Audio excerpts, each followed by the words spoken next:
Blake Corum with the lane. Blake Corum breaks it back. Blake Corum sprinting. Blake, the great touchdown, Michigan.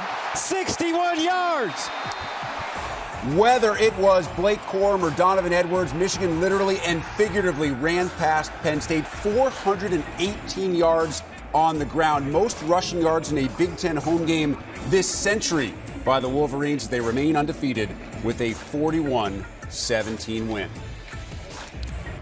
And with that, welcome inside the Monday Coaches Press Conference edition of Big Ten Live.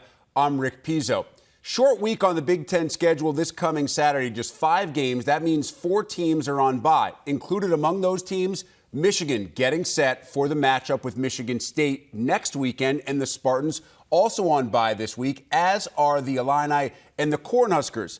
That means those coaches won't speak this week, and 3 of those 4, Jim Harbaugh, Mel Tucker, Brett Bielema, usually part of our Monday menu. So it's a slightly limited menu. Just these 6 coaches over the next 2 hours as we hear from Jeff Brohm, Jim Leonard, PJ Fleck, Tom Allen, Greg Schiano, and Pat Fitzgerald.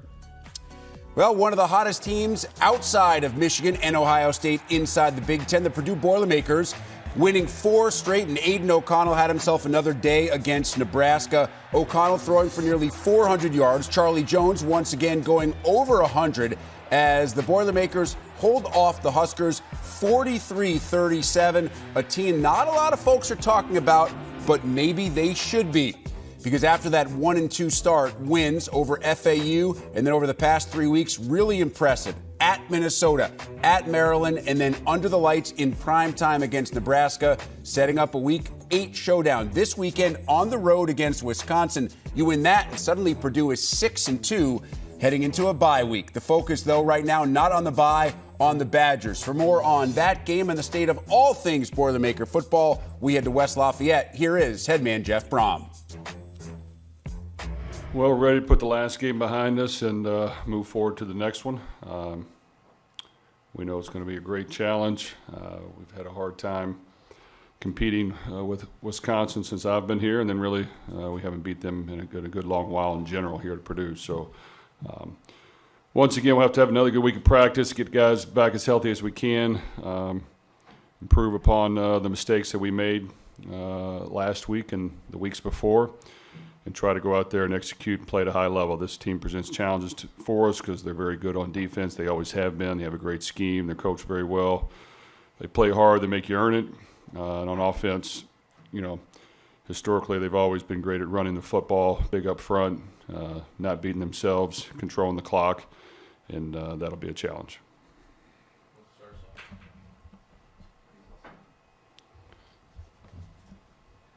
Hey, Jeff, can you just recollect for us the discovery of Devin Mockabee and just how he got here and to West Lafayette?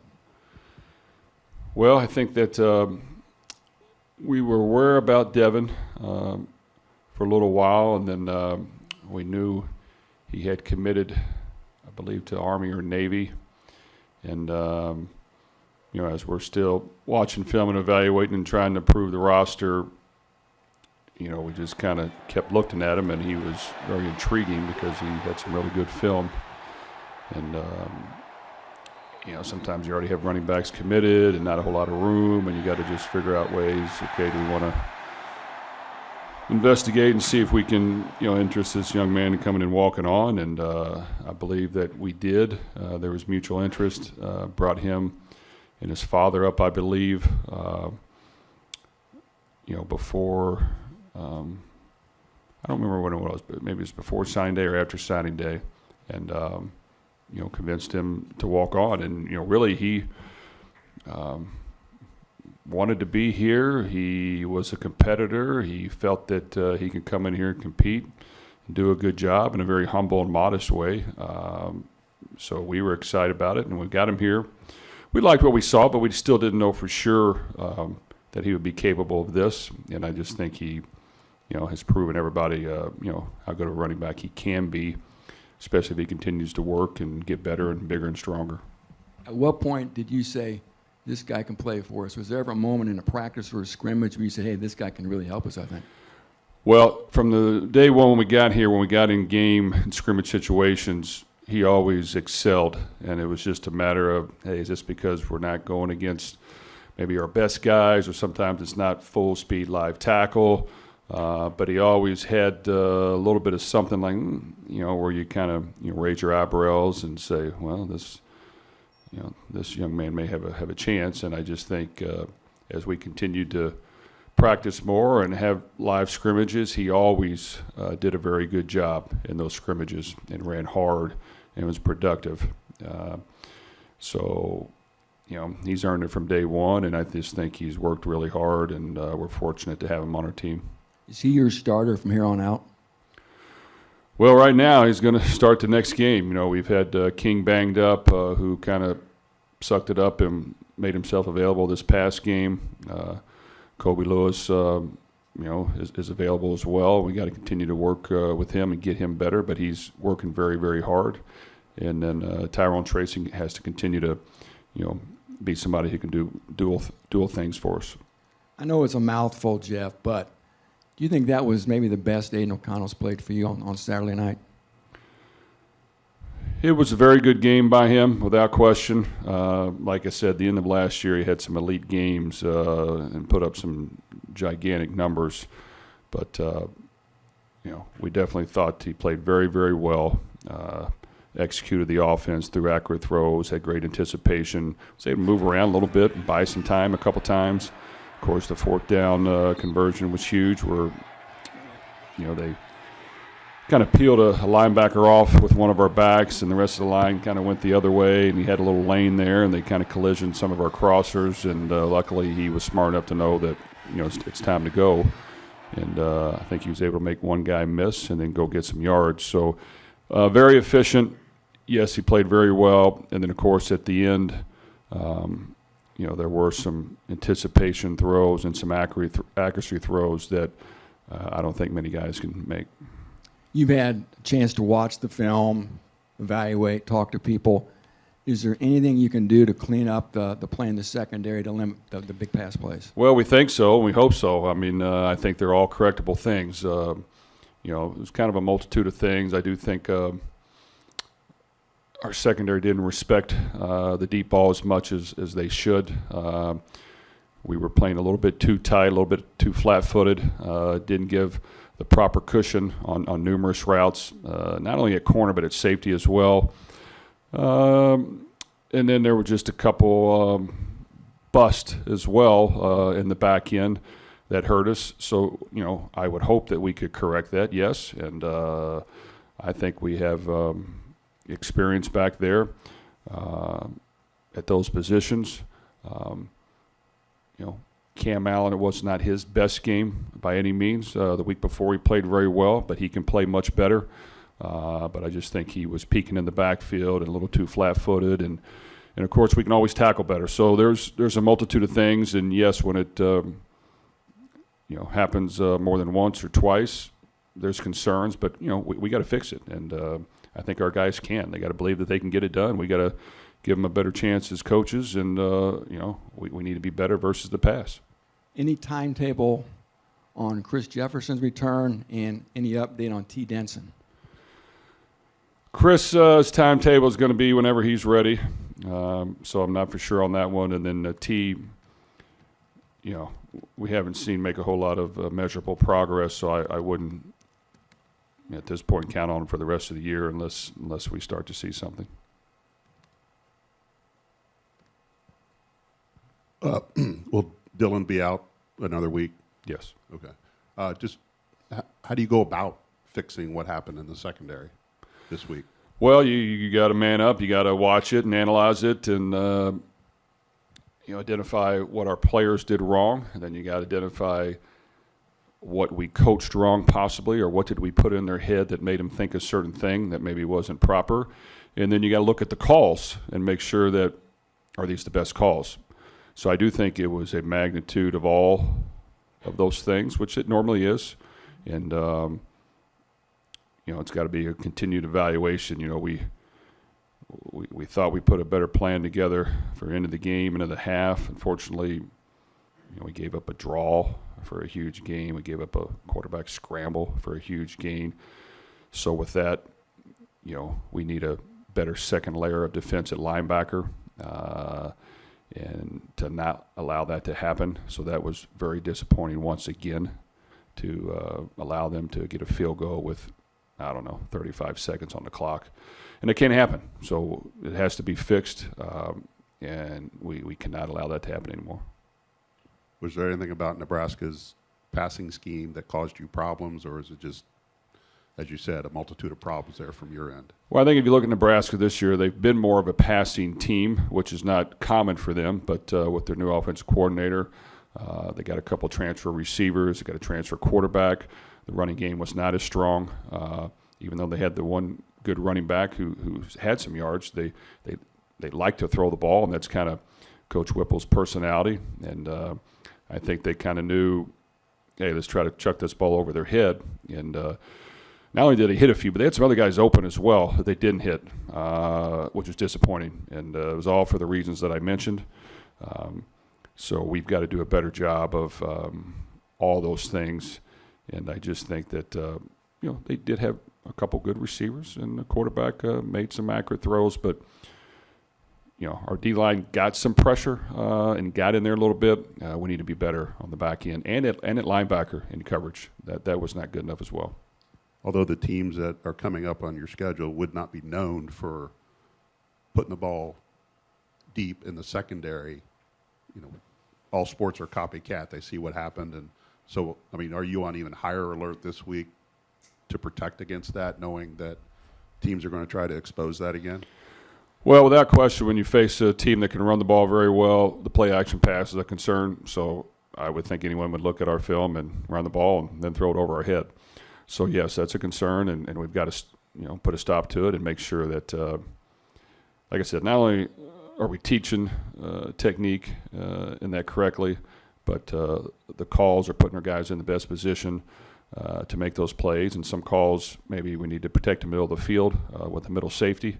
A couple of those calls, they were running by our two high quarter safeties, which shouldn't happen, but it was happening. And then when we had an inside blitz on, our free safety didn't get enough depth on an easy post play that shouldn't even be there. So, it was just a whole handful of small things that, whether it's being lazy or eyes are cheating, not getting enough depth, not coaching correctly, and not a proper call, we did it all. At what point did you know that King would be able to play? Well, he practiced a little bit.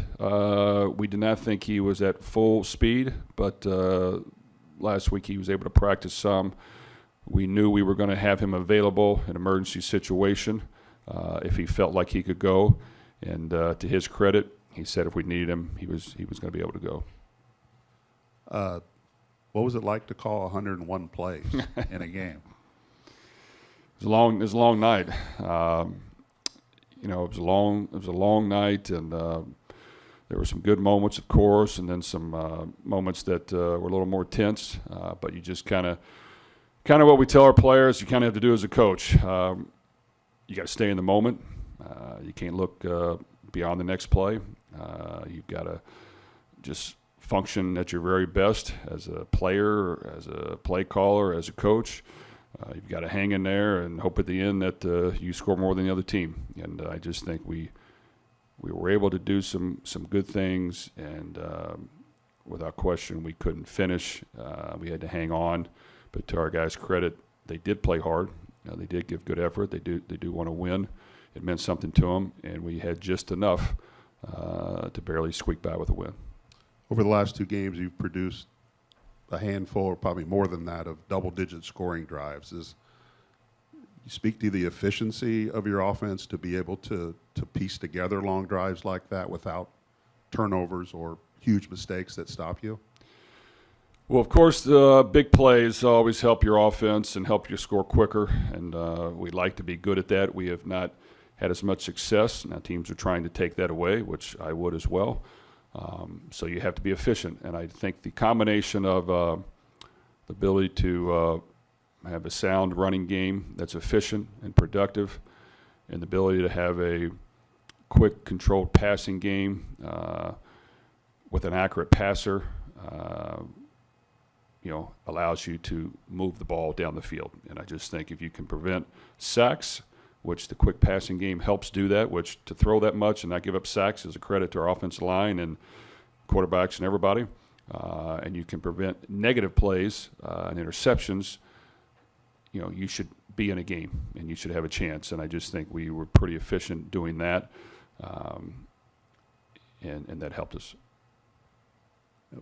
Another interim coach this week. I would imagine there's really no changes that Wisconsin has made defensively, but have you, these last couple games, noticed any tweaks that they've made offensively to help themselves? Well, I think you're correct. Defensively, Coach Leonard does a great job, always has. Their scheme is tough to go against. They're going to load the box, but play combo coverages and mix things up a little bit to bring some linebackers and drop some ends out and just do things to mess up your protection, but also get guys in passing lanes, and they are very good at it. They've done it for years, and it's a challenge. Offensively, I think they've tried to slightly open up things a little bit and have a little more balance and allow their quarterback to make a few more passes on first and second down. And, of course, against Northwestern, it worked for them. They did a very good job. They had more explosive plays. They got the ball in the receiver's hands as well as being sound running the ball. So I just think not a drastic change, but just slightly maybe a little more aggressiveness on offense that, helped them have a dominant win, and I'm sure they'll build on that.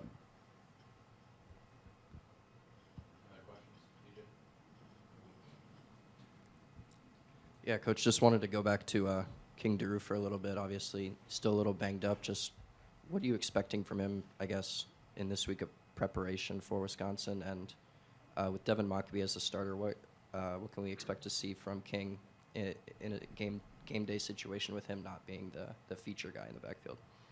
Well, King had a pretty severe calf strain that I didn't know calf strains could be that severe, but as I asked, it's a real calf strain, an injury. So it just has taken a while, and it's still lingering a little bit and not 100%. So whatever he can give us, we're going to use. But he was not at full strength, and you know what? I think our guys understand practice does matter, and for those guys that aren't able to practice a whole lot, playing in the game is more of a challenge. And yes, while we have to balance doing that some for some of our guys, in the end, a perfect world is they're out there practicing, because the game speed is unlike anything you're going to go against. The pressure to perform, the magnitude of, making great plays every time you're out there, because it all matters, is bigger. So we'd like for King to practice as much as he could, but whatever he can give us, we'll use. Devin, a little nicked up himself. We're going to have to manage him a little bit. He ran a lot of plays, and to his credit, he was out there yesterday doing the small things we needed him to do, but we're going to have to manage that. And it's just that time of the year. You got to have the perfect balance, have some type of common sense along with football sense to get your guys to the game as healthy as you can with as much practice as they can have. After the game, you mentioned Andrew Swinski as a guy who's been stepping up in the receiver room. Obviously, it's been a group that's had its fair share of injuries throughout the year. Just what have you seen from him in practice that's allowed him to make his way to the field and be able to make some plays for this offense in the past couple weeks? Well, Andrew has done a really good job. He's been here for quite a while. He understands our scheme and system as good as anybody.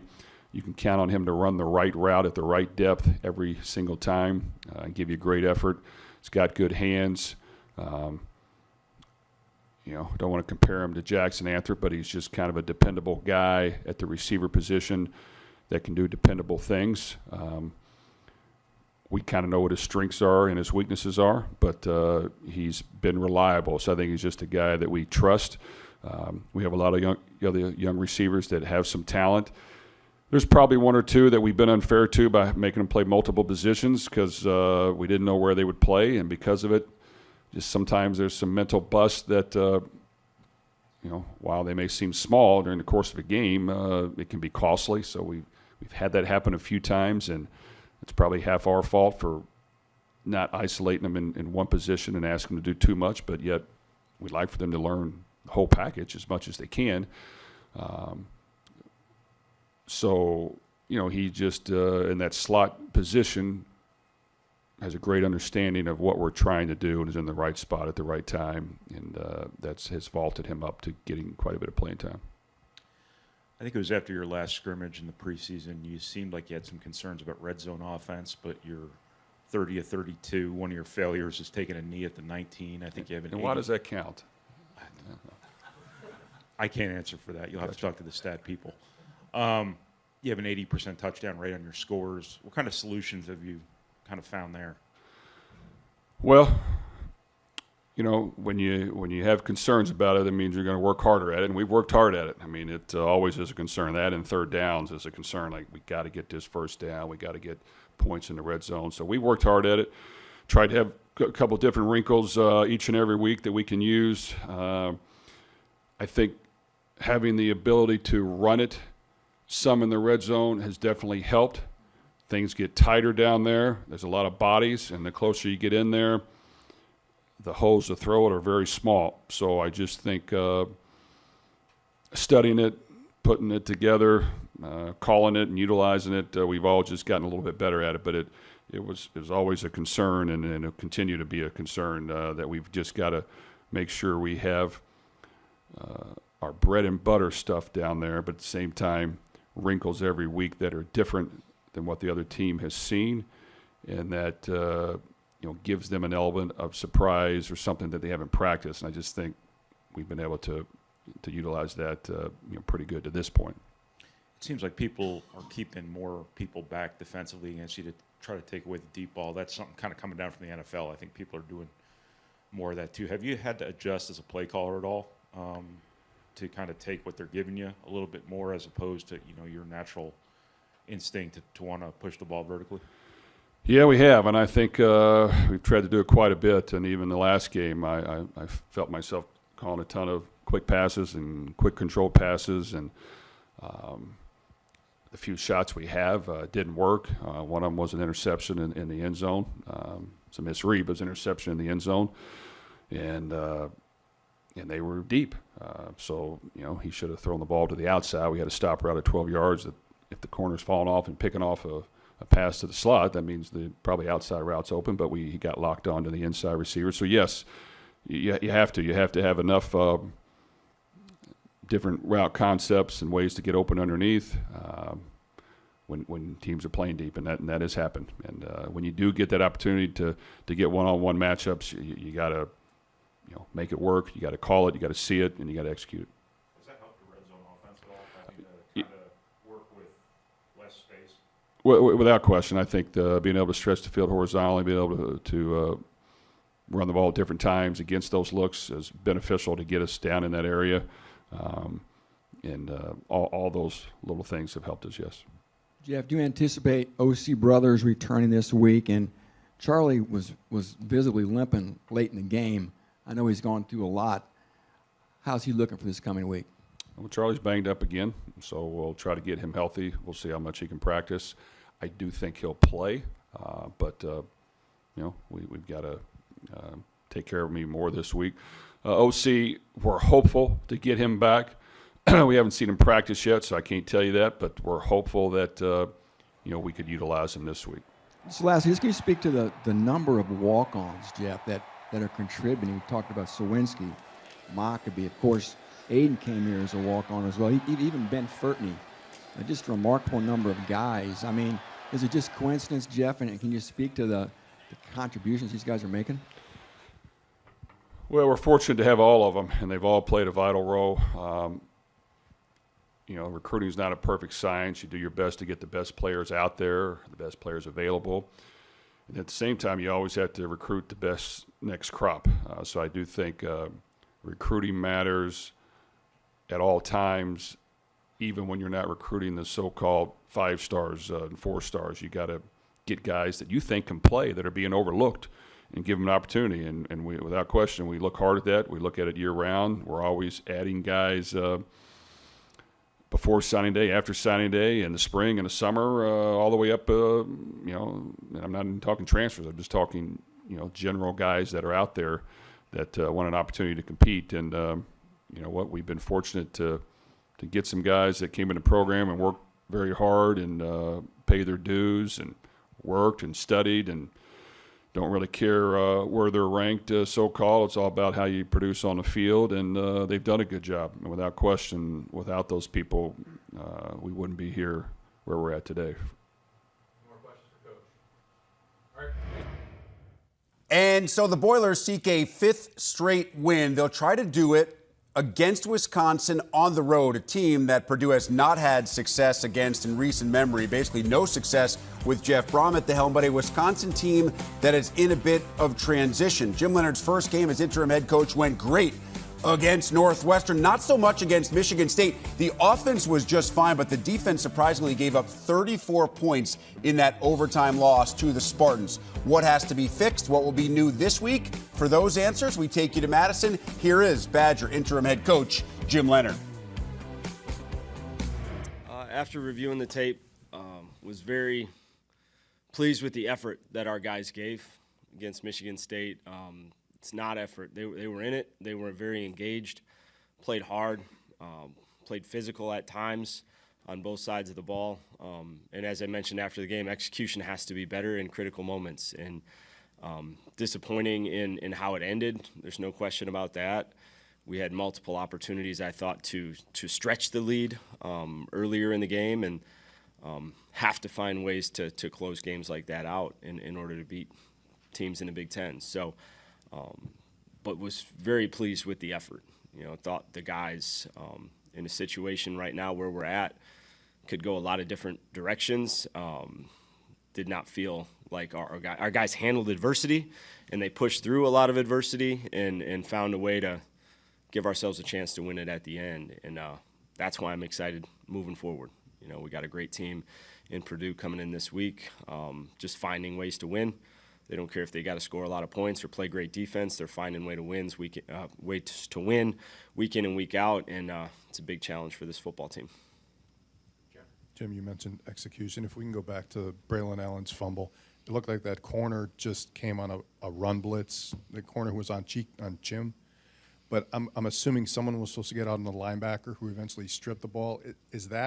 Was that an example of not executing the blocking or that play that led to that fumble? Yeah, I thought they had great timing on the pressure. I'm not 100% sure on the rules of how they wanted to pick it up, but obviously great timing, as far as calling the pressure and executing it. And linebackers, I think, leading the Big Ten, maybe the country, in forced fumbles. So he showed up in a big way, in a big moment for that team. And I didn't think it was a lack of ball security. I think Braylon saw the corner and reacted to him, and he's got to be smart as he's going to the ground with that second man in. But obviously the guy is doing a tremendous job forcing turnovers this season, and they needed one in the worst way, and they got it. Jim, you mentioned a couple weeks ago your initial conversations with the committed recruits have been encouraging.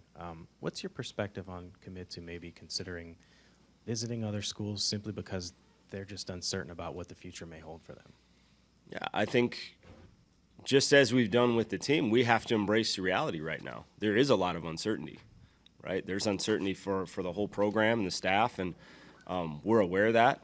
And we also have to try to continue to push to teach and educate the players on what this place has consistently been, right? From a culture, from standards, from expectations to our players, and really what we provide and what the UW experience is all about. And you're trying to get them to understand how consistent that has been over time and how it will continue to be consistent while we're trying to grow as a program and in some cases take things in a different direction. The hardest part is there aren't many guarantees, right? We don't know what's going to happen at the end of the season as far as myself remaining in this role or what the role is going to look like, and the rest of the staff as well. So that's what makes things difficult, right? You can't beat around the bush there. It is uncertain on what the future and direction of this program is going to be. as soon as we find that out, we will push very hard to continue to recruit. But I think we know the kids who are drawn to this place. We have a great class that is committed at this point, and you're just trying to push them through the storm a little bit and continue to educate them on where we're going as a program. Jim, you mentioned a couple days ago that it's not ideal when you have to mix in as many offensive linemen as you had, and trying to get 5 guys to play as one with that many changes is difficult. But as you've been reviewing the tape, is there anything that you've seen that's just caused some of the inconsistent play with the guys that have been on the field? I think a number of issues. You're seeing some guys in bigger roles than maybe they're ready for in some cases, across the board, not just talking offensive line. I think there are guys that have been thrown into roles out of necessity that may be a little bit over their head, and we have to find a way to simplify. We have to find a way to create consistency, which is hard to do, but at the same time, you have to have a game plan that causes problems for the other team. So that's where our guys have to have a little bit of baptism by fire, and you have to be able to execute a game plan to beat Big Ten teams. And then as coaches, we have to be smart enough to not do things that look great on paper and put our players, right, who are our players, and put them in the best position to win. I think that is the message from the coaching staff to each other, right, week in and week out, right? It's been a revolving door with injuries at a number of positions. What can they execute? Not once, right? What can they execute consistently? And I think that's where the game plans have bounced back and forth a little bit from week to week, maybe a little bit more than we've liked. Forgot to ask you this the other night. When you scored in overtime, did you consider going for 2 there, considering how the defense was playing at that point? Yeah, that was definitely a thought. I still felt like at that point we had outplayed them at times, and I thought at that point in the game extending it was the right thing to do. But obviously I'm going to be very critical. I've had these conversations with the staff of every big moment that's come up the last 2 weeks, and obviously Northwestern was a little bit cleaner than this last one. Like, what could we do differently? Timeout. Should we have went for this? 2-point conversion here, timeout there, everything. I'm going to be ultra critical just with my lack of experience in those situations, and I feel confident that we made the decisions that were right on game day, and continue to grow as this season goes on every time we get in those situations. But I did think it was the right thing to kick the extra point and get it on into the second overtime, and we have to execute better. We have to play much better, and even defensively, I thought we rose to the occasion on that second overtime, and you get them to a 3rd and long. I don't think they were very comfortable kicking that field goal, and if that's an incompletion, I feel really good about us potentially getting that thing into a 3rd overtime. And they made a great throw and a great catch, and you have to give them a little bit of credit as well. Jim, last year when Ches went down with the knee injury, you guys had to rely on Braylon Allen a lot down the stretch, and after the season he eventually said, I got a little bit beat up and worn down.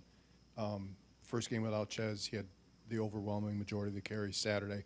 Do you have to be aware that as good as he is as your number 1 back, maybe you guys have to force yourself to not put too much on him, to maybe give him a little break now and then if you can with other guys? Absolutely. I mean, he's a dynamic playmaker that needs to remain one. And if we wear him out, obviously his effectiveness will not be the same going down the stretch. So we're aware of that. Obviously Isaac was coming off an injury, right? So limits his role a little bit going into a game, especially from the game planning standpoint of what can you count on. But as a number of positions are happening, we have to be able to trust the depth we have. We have to be able to find roles for some of the guys, deeper down our depth in order to keep guys fresh and really be able to close out games just like that one, right? That's the biggest thing we have to find a way to do is as games get closer, we have to be comfortable to get guys on the field to give people a spell in order to be able to win those 4th quarters and finish the way we need to. Jim, how have you seen Bobby April's role grow during your time together? Has it expanded in the last few weeks with you being stretched a little further? What are his strengths as a coach in general? So happy Bobby April's one of our coaches. We have a background that is very similar, right? We see the game from a game planning standpoint very similar in similar ways and try to attack offenses, and he's been very valuable to me this entire time he's been here. We've been able to keep it pretty consistent from a game planning standpoint, having me involved and calling it on game days. You know, third down, he's huge. He's a huge part of that. Early in the week with the run game, just little adjustments. Up front, he's always been very beneficial. So, you know, so far through 2 weeks, we've been able to keep things pretty consistent after the change. But if it ever gets to the point where I feel like that's not the right thing to do, I trust Coach April and the rest of our defensive staff to really pick up the slack if I feel like I need to step away from either play calling or some of the game planning. Jim, how do you think Alexander Smith played in his first game? And do you expect maybe an increased playing time for him? And maybe do you like him inside, outside? Where do you see him at right now? Yeah, we thought Alexander played very well. The biggest thing with him is just it's been a long enough time. It's making sure the conditioning is there, right? How many plays can he play week in and week out? But he handled the role we asked him to do last week very well, and I continue to see that expanding as the season progresses. And he has the ability to play inside. He has the ability to play outside. He also has the ability to play safety, which we're also beat up at that position. So we love his versatility, and he will continue to grow within this defense. We got a lot of confidence in his skill set, and it's just trying to manage kind of the conditioning at this point of the season, having missed, you know, majority of training camp and the first half of the season. Jim, with Marcus Allen, we didn't see him, how he didn't play on Saturday. Just curious if that was just a matter of him being jumped on the depth chart, and two, just what was that conversation like with him making the decision to move on? Yeah, I think it's game day's always, to me, in the coach's hands. Who gives us the best opportunity to win, and what role do you feel confident putting guys on the field? You don't want to put guys on the field to not have success. And I'm not micromanaging the offense and who's on the field right now. I want those guys to be confident in the plays they call. I want them to be confident with the 11 on the field.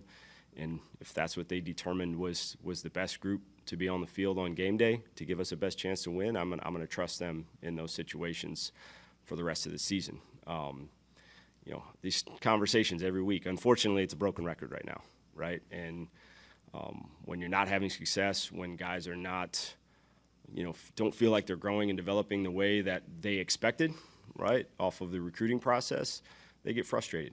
And it's difficult to watch sometimes. You see guys going through situations where you know they just need to push and grow through, and then others, you know, a change of scenery is the correct thing. They're all going to be unique. They're all going to be different. I'm going to tell you that over and over again. It's very hard, you know, and I guess maybe I have a unique perspective from myself playing on so many teams and understanding how difficult it is to change scenery and thrive, right? That's one that is difficult for me to see. That's the new culture in college football, though. So maybe I have a little bit different perspective on trying to stick things through than others, but I've also had a change of scenery that's worked out very well multiple times in my career. So not sure what's right or wrong, but these guys are going through some big feelings and big emotions right now, and they're making tough, lifelong decisions off of it. Jim, this is a Purdue offense that's coming off a 600-yard performance, and I believe they were 6 or 7 in red zone conversions. How do you think your defense matches up coming into this week? Yeah, this is always a unique test when you play Purdue with the efficiency that they throw the football. I think right now they're having even more success because there is a little bit more commitment to the run game than sometimes when you play them. Feels like the last few years we've played them, they've had some injuries, whether it's O-line or running backs, and they've kind of went wholesale on the passing game where I think at this point of the season right now, they feel like they have everything rolling. They're using their personnel well, mixing and matching different groupings, and more consistently sticking to the run game. They're a pass-first offense, but I think that commitment to the run game makes them more balanced, and it helps them out in situations like the red zone where you're seeing pretty impressive numbers. Jim, when we talked to the players after the game, I think it was Torchio who was talking about Ricardo Hallman, saying right now he feels like the weight of this loss is on his shoulders, and we have to tell him, hey, a lot of plays could have affected the outcome. How do you handle that as a coach? You've seen young guys when you played here, freshmen struggle, and how do you handle trying to get him back to where he was playing consistently and make sure he doesn't let what happened Saturday affect him moving forward? Yeah, I think you have to be – hopefully you can rely on the relationships you build, right? Being open, being honest, right? Critiquing hard when you need to, but loving them up when they need that. And guys like Ricardo, they want to come in on Sunday and go, what can I do better, right? That's the number one thing about a lot of our players is they want the criticism. They want that hard coaching. When the emotions are down, you got to find a way to build them up. You got to find a way to keep them confident to go out there and do it again, right? Because the worst thing that can happen is when guys hit the field, it's that PTSD, right? They get out there and they get a little shell-shocked or they play cautious. As soon as you start doing that, you can't play, right? You can't play. So how do you maintain confidence while also pushing and pushing the right buttons, hopefully, in order to get them to just lock in and focus on their technique and what they have to do to execute a little bit better. I know last week was obviously a unique situation with Tyler having to step in at that jumbo tight end role. Do you expect that to be where he plays this week, or do you think he's healthy enough and able to go back to the offensive line? I think he's still day-to-day a little bit, coming off of an ankle injury where you knew his snaps had to be a little bit limited, and that was the correct role last week. At what point is he going to be healthy enough to really push and get back and play guard consistently, or does he stay in that role? I think it's a little bit day-to-day and week-to-week with him. Hopefully the bye week will help a number of our guys who are dealing with kind of the wear and tear of the first part of this season. So unfortunately we got Purdue before that one. So we got to find a way, whatever we have to do, right, to get to this Saturday with as much health and energy as we can and the best plan to go win. Jim, talking to a couple guys last week, they thought the game against Northwestern was the first 60-minute performance for the defense. Was last week, you touched on it a little bit earlier, was Michigan State kind of a return to issues with execution and just every play consistency? Yeah, I think that's clear. We played well early, right? You give up the touchdown off of that sudden change after getting a huge, red zone stop there inside of the 2-yard line, 1-yard line. So I thought guys responded to adversity early and played physical, played fast. We needed to find a way to create a turnover in there some way, right? We needed to find a way when we pin them inside the 5 to get a huge stop because we were in control of the game up until that point. And as the offense was working through some struggles, we have to be that rock on defense. That's when we've played good football around here. We've been able to handle that. And then in big moments, we got to rise up and be even better. So that's the standard that we have on this defense, and we haven't been getting it done, right? I haven't been getting it done. I got to give them more opportunities to be aggressive, more opportunities to make plays, and when the players are in position to make them, they got to execute as well. So that's how we want to play, right? We were doing a great job early in the game, and things started to slip, and we got on our heels. And number one's tackling. Right, it's been mentioned a number of times. We tackle like that, you're going to extend drives, right? You're going to give teams opportunities to get aggressive on you, and that's the number one thing that we have to clean up. There was a number of communication issues that we had that did not hurt us, right? That could have been big situations. So to the naked eye, it looked maybe a little bit cleaner than it was at times, but number one, tackling got exposed in a big way, and we have to get that corrected here this week versus a team that loves to put the ball on the perimeter and get the ball in their athletes' hands. Jim, you talked about the Purdue's offense, but looking at Charlie Jones, just what's been his impact as a transfer from Iowa, known mostly maybe as more of a special teams guy, now really thriving within that offense and leading the Big Ten in a couple categories for receiving? I think he's very balanced. I mean, he's a great route runner, but he has tremendous speed, right? So he makes corners uncomfortable with his big playability down the field, but he's very technical getting in and out of routes, and great rapport with the quarterback, right? Quarterback trusts him. They have great timing. They'll move him around enough, right, to create some matchups for him, and just playing with a ton of confidence. I think he knows week in and week out. As a receiver, when you know week in and week out you're going to get a lot of touches, it frees you up. You don't overthink. You don't try to be perfect on certain things, and to me, you just see that confidence come out in how he plays and how he attacks the football, how he attacks DBs.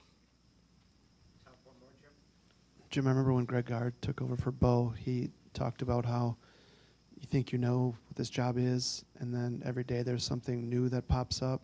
I'm curious, are you finding that out for yourself too? There's new stuff every day that you probably didn't anticipate in some ways? Yeah, for sure. I mean, the initial response is truly day to day, hour to hour, right? What do I have to say yes or no to, and how do you handle the emotions, and what gives us the best chance to win? And obviously, the farther you get away from that day, settles into more of the true responsibilities of the job, and what is asked of this position, from a communication with your staff, to recruits, to players, managing the day-to-day and the long-term decisions, right? So those are becoming more real conversations as the season goes on. And a lot of them, it was said, just get me to the bye week, guys. Like, give me 3 weeks here to hopefully settle things down and let the dust settle and kind of see where we're at. And I've been very blessed to have a great staff around me in a number of ways to be able to just handle what needs to be handled and allow me to focus on winning football games, knowing that in the near future, there's a lot of really big conversations that need to happen. What did I agree with that we were doing under Coach Christ? What would I do differently? Who's involved, right? Like, there's so many conversations that are going to happen the second half of the season that, I've just asked people to be patient with a little bit in order to try to settle things down and hopefully right the ship and go us in the right direction. And the one thing, as I mentioned in the beginning, I'm proud of how our guys are playing from an effort standpoint. They're staying together. Part of my message last week was we need to know who's in and out, right, and make it clear, right? If you're a leader, lead, right? If you want to be a huge part of what we got going on here, but you're not a leader, grab on to somebody going the right direction, right? And if you're on the fence or out, let me know, please, right? That's the fastest way to get things rallied and get things calmed down, is knowing who's on your side. And I think our guys responded really well to that with how hard they played. Now we need to play better, right? That was the message coming out of Illinois, going into Northwestern. Well, we played one really clean game.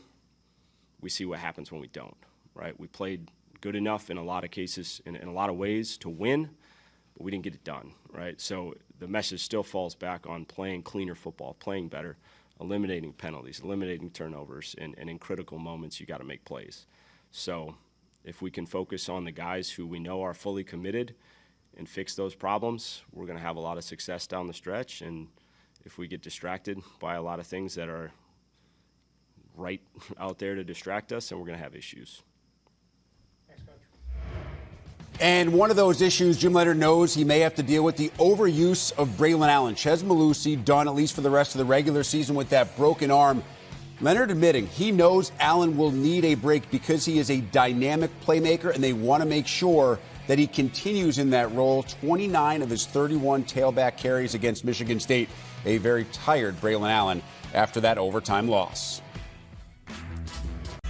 After a terrific first month of the season, basically nothing has gone right over the past 3 weeks for Minnesota. 2 Saturdays ago, a disappointing loss to Purdue, and then you finally get Mo Ibrahim healthy during the bye week. Ibrahim has a big game this past Saturday against Illinois, but Minnesota is still not able to get it done.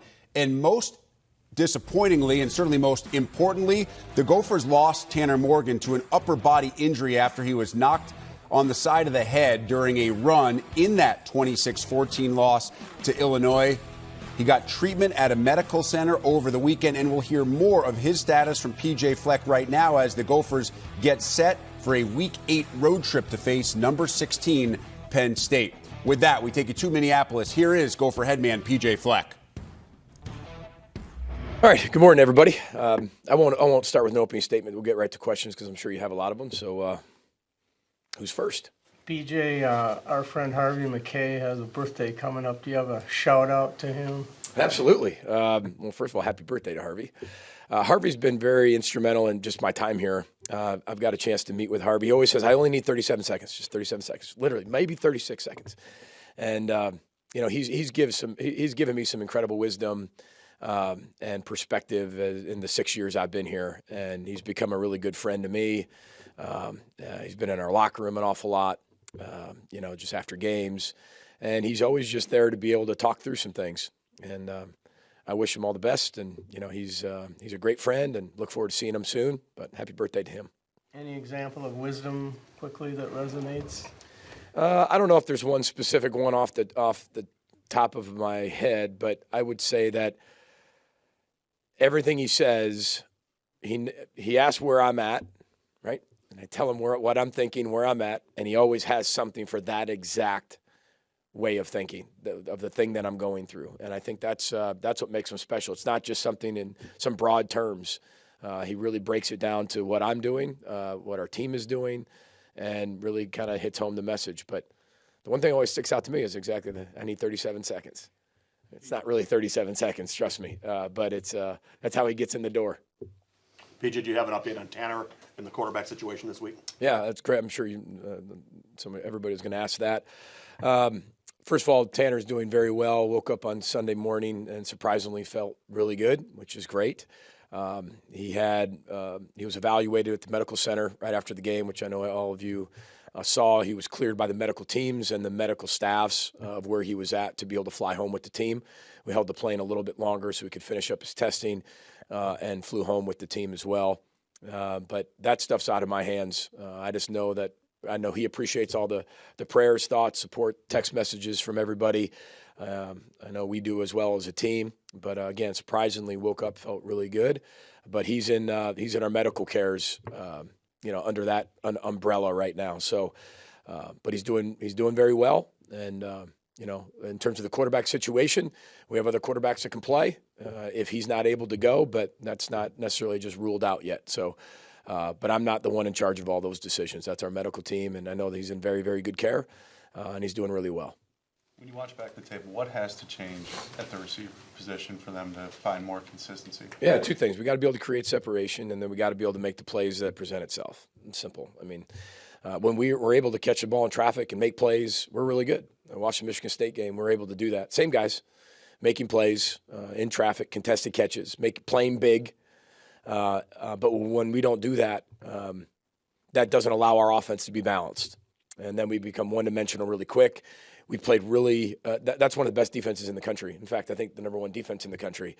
And they are that good. And so when you get behind the sticks on them, it discourages you to be able to keep going with the pass game because we only had, I think, 19 plays in the first half. I mean, you got an All-American tailback back there, so – but you better be able to catch the ball when it's thrown to be able to move efficiently down the field. Same thing when people play against our defense. If you take last game out of that, I don't think we played to the level of what we're capable of playing last week, but that's usually what we do to people, get people behind the chains and make you earn it in pass game and make some decisions and that you normally wouldn't do, get you out of your game. But when we don't execute, remember, everything we've done has been more self-inflicted. All due respect to the people we've played, but we've had opportunities that we didn't come up with. And you can think of 4 or 5 catches off the top of your head that in the last 2 games and have made the chances of us winning go down. And we've got to be able to overcome those things. After watching film, where do you want to see improvement from the defense? Well, I think that for us, Coach Rossi and I, we came in on Sunday, actually Saturday night on the plane, but Sunday, we would have loved to come in and say, man, we screwed up this, we screwed up this. We wanted it to look like that, where it was a lot of like mental things. It really wasn't. It was a missed tackle here and there. It was kind of it was too tight of a fit here. It was just eyes in the wrong spot here. But when you play a great team like that and they've got a really good tailback, that's what, again, we usually do to people. We can expose you that way because the talent of the player exposes the minor detail of what was off on defense. But it wasn't a schematic thing. It wasn't people are out of position. We either missed a tackle. They'll consider it a broken tackle. We'll consider it a missed tackle. That's football. We just got to tackle better, and then we just have to be able to be really keyed into our details. And the better teams you play, the details come to the surface more and more, and that's what we worked on yesterday. Is Morgan going to practice tomorrow? Is that the plan right now?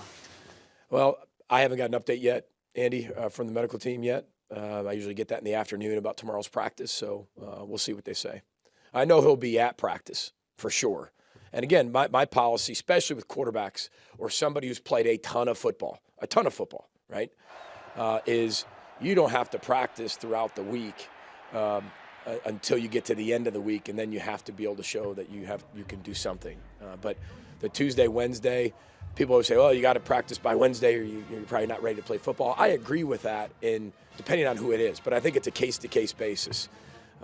So we'll see how he feels. But I know this: our medical staff's not going to do anything that puts Tanner's life, safety, health in jeopardy. I do know that for a fact because this is so far out of my control.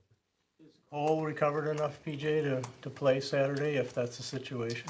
Well, we'll find out. I mean, he was at practice yesterday and did a lot of things with us, so we'll see what that looks like. But, we've got some decisions to make today as we keep going forward based on the information that we'll get. And then, we have, 3 quarterbacks that can play football, and we'll decide which one, if we get to that point, which one will do that.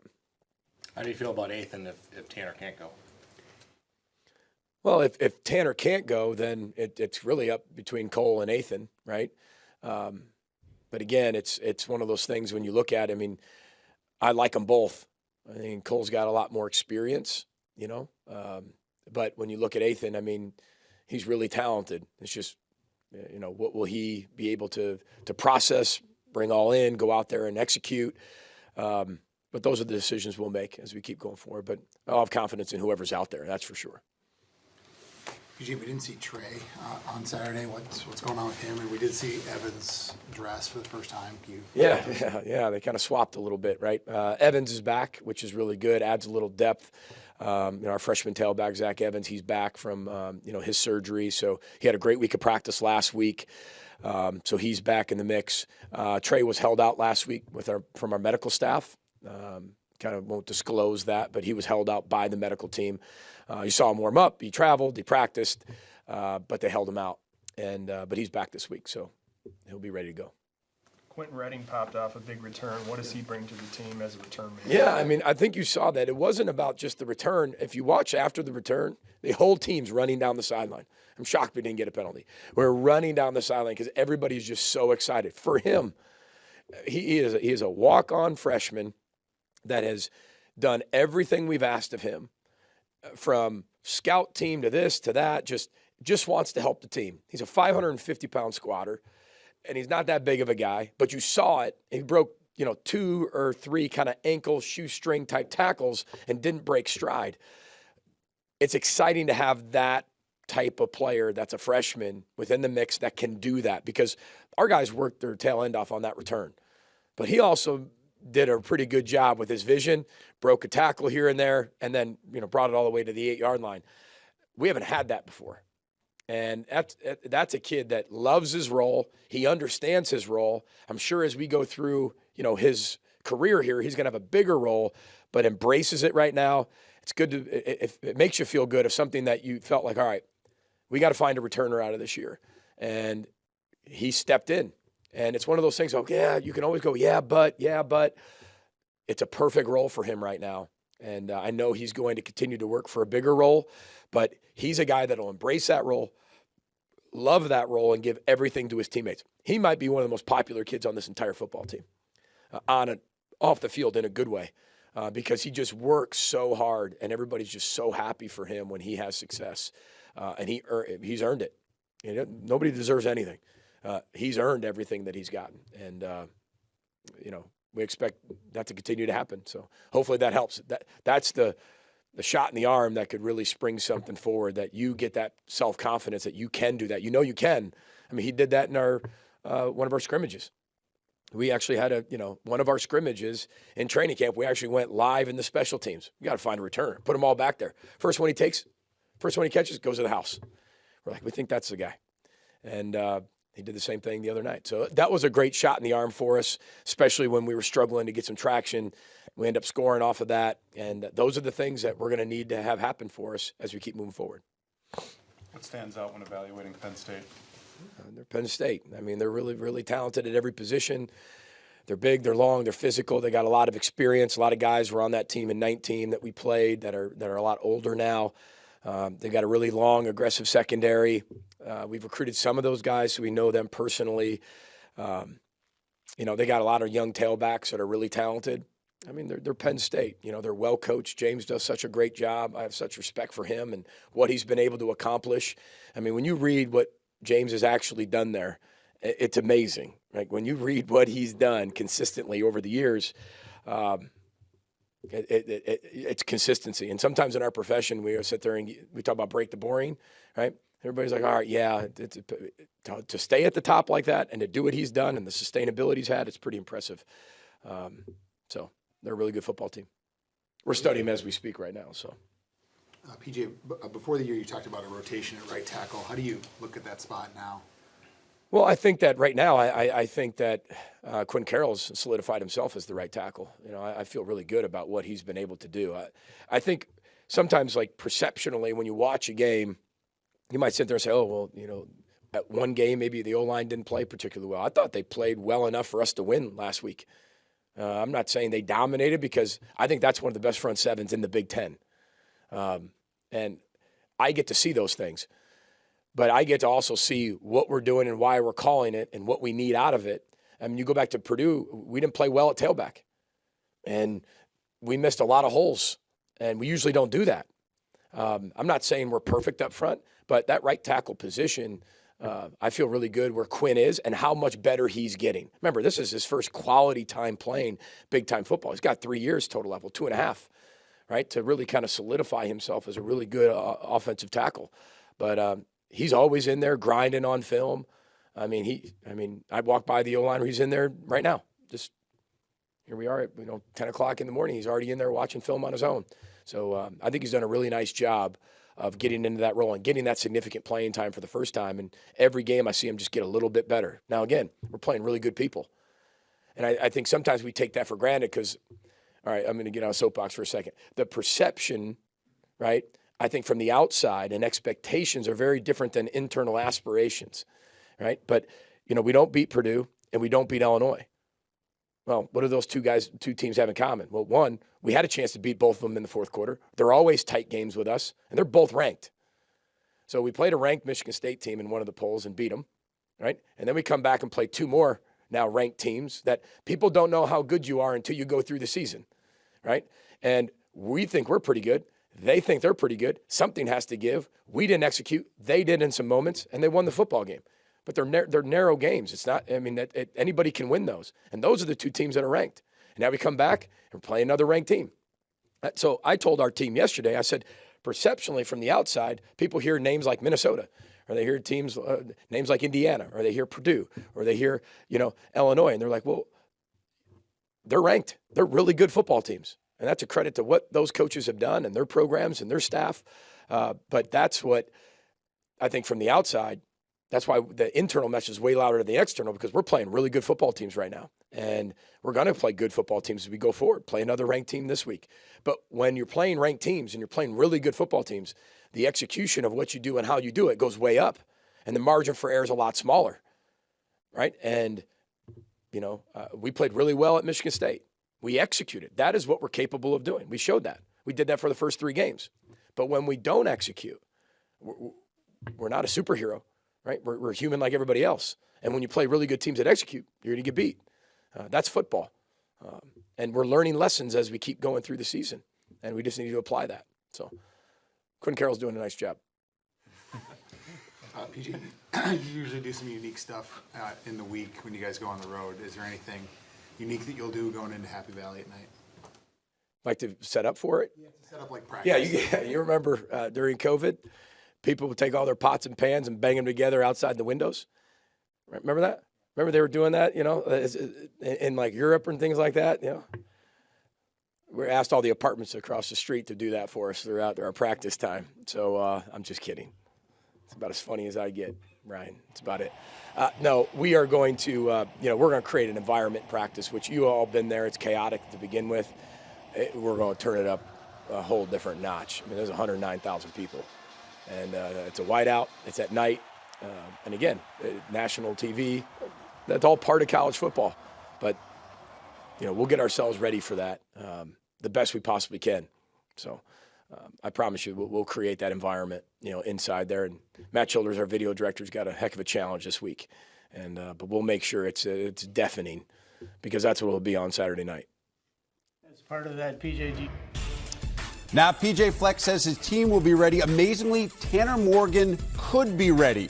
No confirmation from Fleck as to whether Morgan could be in playing shape this weekend. Certainly didn't look that way after the hit he took against Illinois, but he said that Morgan woke up feeling much better on Sunday morning, was actually able to travel home with the team after being evaluated on Sunday. They held the plane for just a little bit. That is great news coming from Penn State, or from Minneapolis, I should say. Still unclear as to whether Morgan will be available Saturday at Penn State.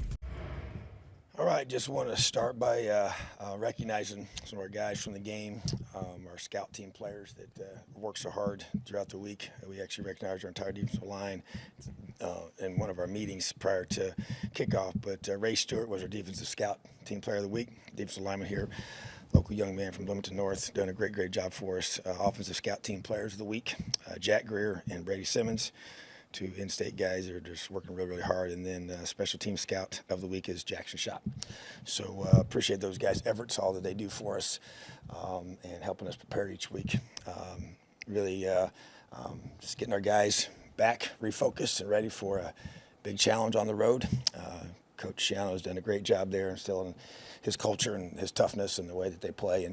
And obviously every road game's a tough challenge, and so looking forward to this. I also want to address the news we had this morning that was released with Jack Tuttle's situation. And just so we're all on the same page with that Jack and I met last week and had a really great time together and just open and honest conversation about him, and appreciate everything he's done for us. And he's going to leave Indiana here with 2 degrees, and most recently he'll be getting his MBA from our Kelley School of Business, and so doing everything we can to help him finish up that way, but has a desire to want to play his final year, and do everything I can to support him in that. He's been a great leader for us. He's been a great teammate, and I don't expect that to change. And he and I are on the same page with that, and I think that a lot of love and respect for Jack. Appreciate all he's done for us, and so he's going to finish out with our team and do everything the right way as he's always done, and I don't expect anything to change along those lines. So maybe a unique situation for sure, but I think it also speaks to his character and to what we're about here, and I want to help him be able to do the things that he'd like to do in his future. Questions? I guess following on from that, but bigger picture, with these portal windows now and kind of this idea of maybe building a little bit more structure into transfer recruiting, do you see this being something that could become a little bit more commonplace, almost like a free agent sort of announcing they're going to opt out of their deal or something? It's not like they're leaving the team. They just have announced that at the end of the year they're going to. I would think that's a pretty fair analysis and a comparison. We're not used to this kind of thought process necessarily collegiately, but I think that would be for guys that have already graduated and gotten their degree. I could see that being the case, and I get it, I do, and so it's definitely different, But we had, like I said, it was. He came to me and we talked it through, and then there even just from because of the program he's in, there's also different timetable, different calendar for that master's program compared to even a normal semester for our undergraduate students. So that creates some challenges as well that we're willing to work with him with and help him be able to accomplish that. So yeah, I do think moving forward you'll see more of this. I think it's kind of the reality of the new world that we're in with college sports. Hey, Coach, I tried to ask you to give too much away, but with this announcement, does it change how you guys view the backup quarterback position going forward? No, because I trust Jack, and he and I've talked that through, and not at all. I believe that he's always been in the past, been ready when called upon, and I don't think that's going to change. Tom, so we talked a little bit about the Monsters' unsportsmanlike call on Saturday. That's obviously, I think, 2 in 2 weeks for him. Is that a concern at all, or is it just a situation? Do you look at Saturdays and say that's really ticky-tack, but you've got to just? Yeah, it was costly. So and we obviously addressed that, and he and I had a good conversation Saturday night, and he was just disappointed, really frustrated that it happened, but he's one of our leaders. I thought he made a really good play. Just to me, just celebrate with your teammates, and don't look down at a guy or whatever. To me, but I said what I said after the game. I still feel that way, but at the same time, you just play the next play. Celebrate your teammates, play the next play. But yeah, it was costly. It was a costly penalty. kind of sticking on a theme with the defense, what did you necessarily see after you went back and looked at the film, and what do you guys need to rectify going forward this weekend? Yeah, tackling stuck out to me. And I know they got a lot of good athletes, and that makes it more challenging. I get that, but too many missed tackles, and I thought that was huge for us, and especially there at the end. You got the lead, and I shared with our team. I felt like that, I get it. You can't turn the ball over. But we had the lead in the fourth quarter with a chance to finish it out and didn't do it, And so it's about finishing plays. Still continue to play a lot of guys. Those guys got to execute in those situations, but it really wasn't so much of that. It was more of just making plays on guys when we got a chance to be in position to do that, and whether it's proper leverage and being able to near foot, near shoulder, a technique we use all the time and work on every single week and multiple times a week, and just getting guys on the ground, And so I just felt like that was hurt us with the quarterback for sure, and being able to get him corralled, and he's very elusive. He does a great job, but just that and just execution, to me, there's a couple things that communication-wise got to continue to work through and get guys ready to roll. No matter whether they're true freshmen, which we had some guys out there that are in that situation. The guys are young, just got here, and not played a lot of college football. But the tackling to me was really the thing that stuck out. Tom, obviously the 2 turnovers hurt, put the defense in a tough position, but the offense seemed to pick up the pace this week a little bit better of play on the offensive line. The defense continues, especially in the secondary, to not be able to really stop teams. Where can you been able to put your finger on what's going on there? Yeah, that's been a big disappointment for me. I know we got some guys dinged up back there, but still got some younger guys that need to step up and make those plays. And to me, those we played a variety of coverages Saturday, a lot of different things that we do and tried to do because of their scheme and their talent level. And so just felt like a couple times that we really just didn't come up with a play. I mean, you just got to make a play. There's critical situations, and whether it's a breakup or whether it's just we had the ball on the ground twice, don't get the football. That hurt us. Those would have been huge. The one was following our first offensive turnover to start the game. We had the ball on the ground, guys' hands on the ball, didn't come up with it, and just also feel like we tried to make a couple adjustments on certain things, and just it's been to me that's a team, a unit that I wanted to be the strength of our defense, especially with Cam being out now. Those guys got to keep stepping up even more to be able to take some pressure off the linebacker core, and so that group needs to continue to rise up. We got a lot of veterans in that group. Good Lord willing, we're going to get Jalen back this week. That's the hope, and that will definitely help for sure, give us more depth there. And but at the same time, I love a lot enough guys on that field that played enough football to be able to finish out. And so I just really, really frustrated by that, sick about that, because I felt like that's really where we let the game slip away, was we didn't finish them off on our defensive side of the ball. And I told our team that this morning. It was on the defense. Hey, Tom, you just mentioned finishing, and I think on Saturday you said how that can also be like a mentality that's built in a team. How can I guess maybe when you look at teams in the past, how did you build that finishing mentality? And at this point in the season, how can you try to apply that to this? Well, we got to flip the script, because we started that season doing that, and then these last several games we have not.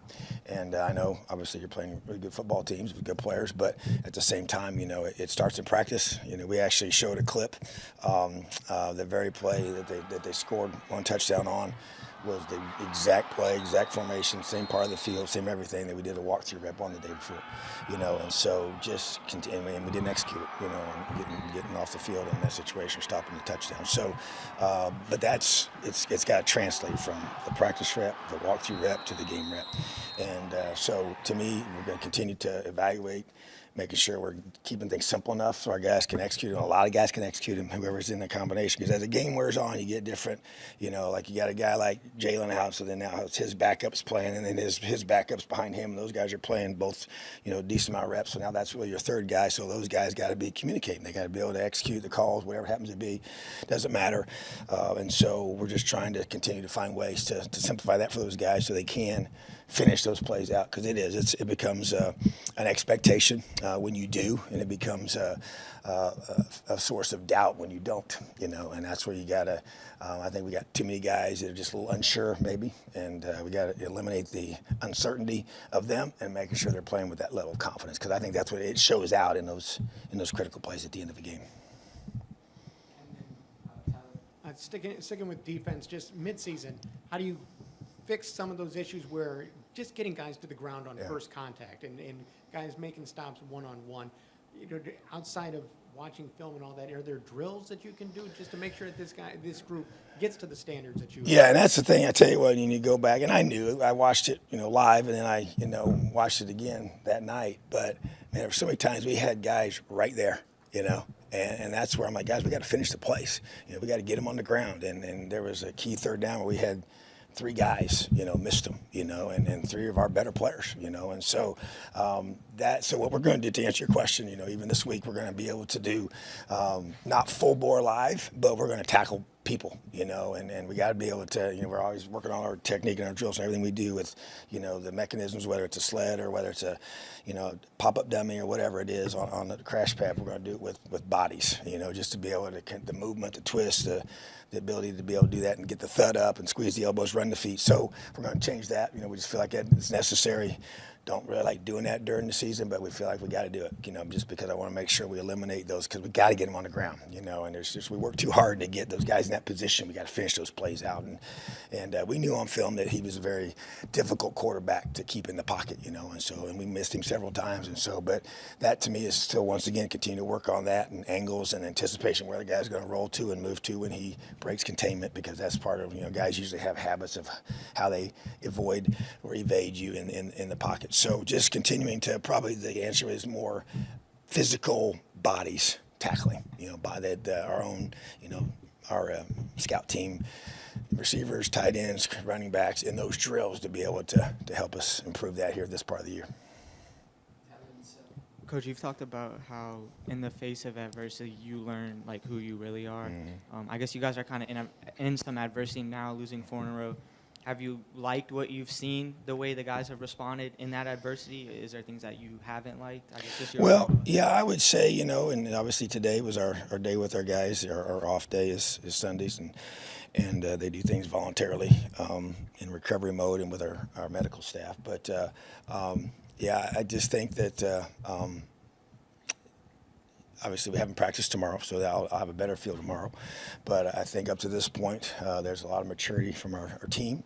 There's a lot of hurting guys right now, frustrated guys right now, and guys that want to create change, and so, and to me it is. I mean, the foundation of who you are gets exposed when things go wrong, and it also gets strengthened, I think. And so it's an interesting process that you go through when difficulties arise in life and to a team. And so the very core of who you are, that has to be the foundation that you hold on to. That's your anchor when things are hard and when things are rough and when things are going against you. And so that's where we got a chance for the character of our players, the character of our team, the character of our whole organization, the culture we have here at Indiana, to be able to just, stand strong, and just like families do, you get closer together and you get tighter, and you just turn to rely on each other more instead of breaking apart when things get hard, and so that's where the stronger the foundation, the better chance you have of staying together. Doesn't make it any easier, doesn't make the difficulties go away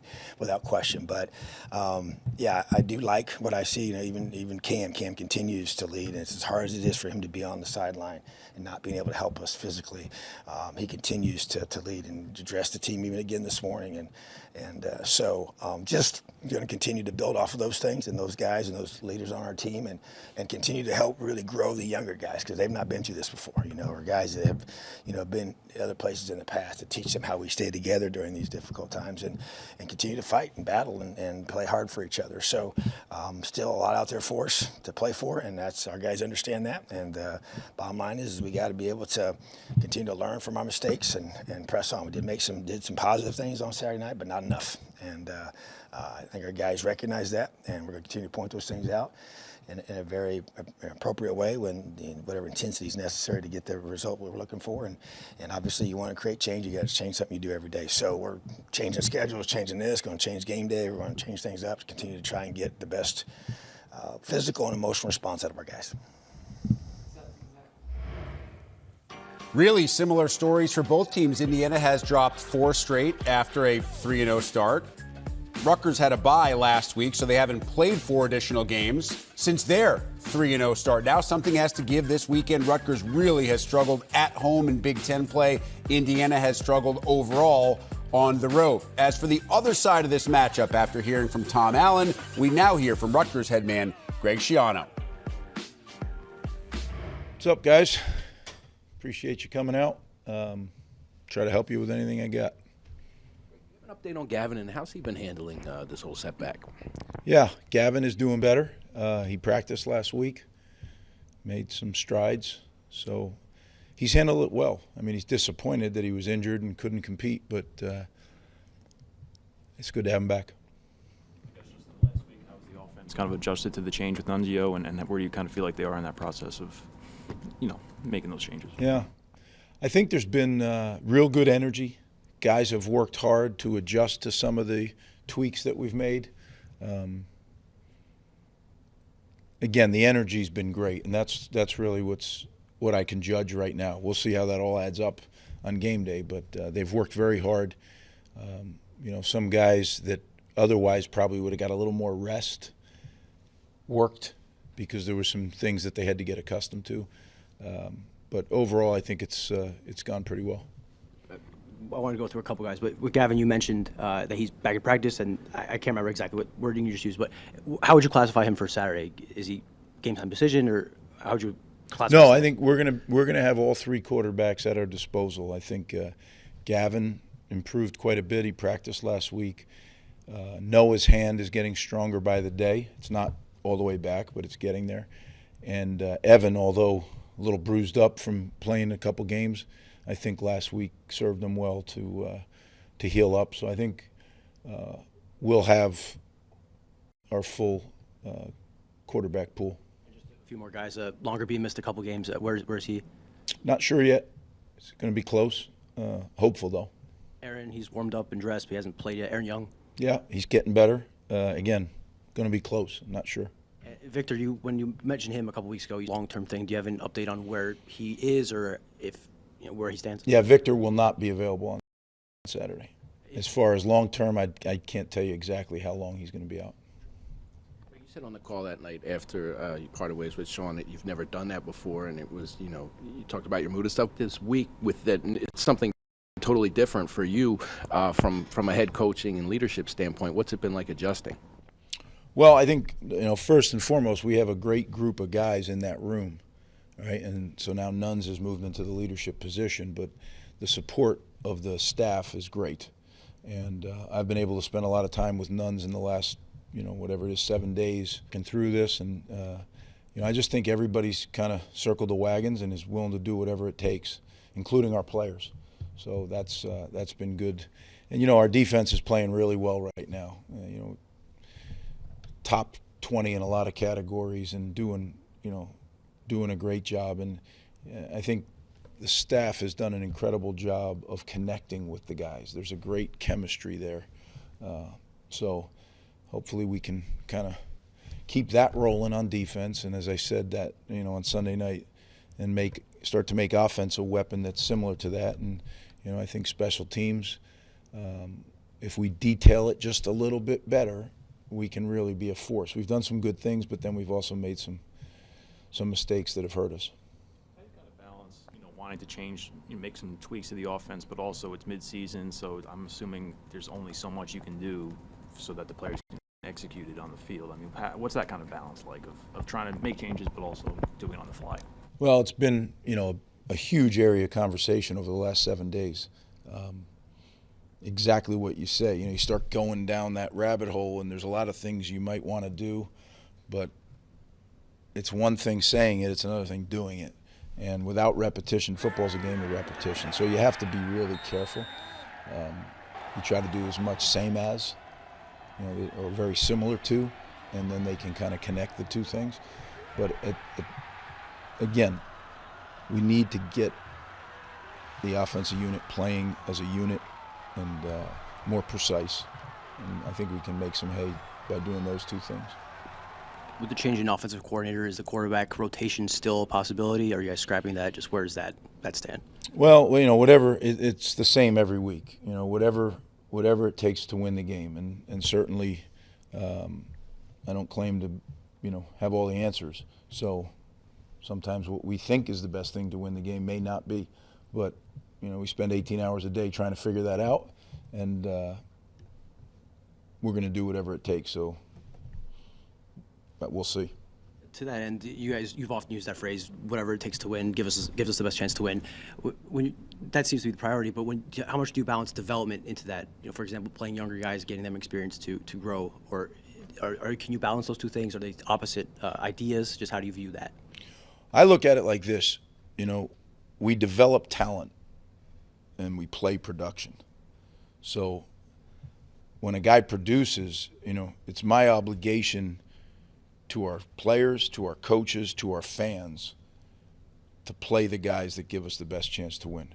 There's not one guy here who's, hey, let's make sure we're good in 25. Nobody cares about 20. They care about right now. And I'm right there with them. So that whole development stuff, we practice a lot. And we have spring practice and training camp, and we can develop talent. We've proven that over the years. But you got to play production, in my opinion. So who do we think is going to produce, or who has produced? That's what factors into giving us the best chance to win. Greg, you elevated Joe Susan to tight ends coach. Just talk about that move and what he brings to the table. Yeah, Joe has coached tight ends here for us, and Joe's coached a lot of positions. He's been a coordinator. He's coached the O-line, tight ends. There's probably nothing on offense that Joe hasn't coached. So he's a very seasoned coach, and I think kind of comes into the room and brings a great deal of background, to add to conversations, and he's done that in the past week. I think has added some things.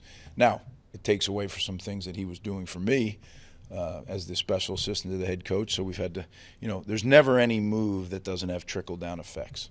And so that's something that we've also been adjusting to that isn't maybe in the limelight, but is certainly important to the overall operation of our program.